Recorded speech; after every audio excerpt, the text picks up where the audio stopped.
যুক্তরাজ্যের উপ-প্রধানমন্ত্রী Angela Rayner কর ফাঁকির অভিযোগে পদত্যাগ করেছেন।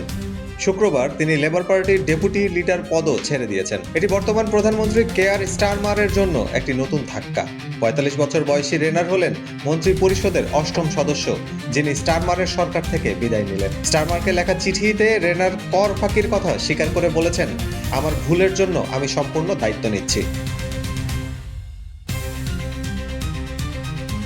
সাম্প্রতিক জরিপে লেবার পার্টির ব্রিটেনের জনপ্রিয় রিফর্ম ইউকের চেয়ে পিছিয়ে থাকায় স্টারমার তার কর্তৃত্ব ও দলের ভাবমূর্তি পুনরুদ্ধারের চেষ্টায় আরও চ্যালেঞ্জের মুখোমুখি হচ্ছেন।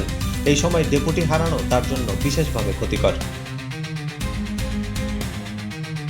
উপপ্রধানমন্ত্রী একজন শ্রমিক শ্রেণীর কিশোরী মা থেকে ব্রিটেনের সর্বোচ্চ রাজনৈতিক পদে উন্নীত হয়েছেন। তিনি দলকে ঐক্যবদ্ধ রাখার জন্য লেবারের বাম এবং মধ্যপন্থী শাখার মধ্যে মধ্যস্থতা করতে সক্ষম হয়েছিলেন।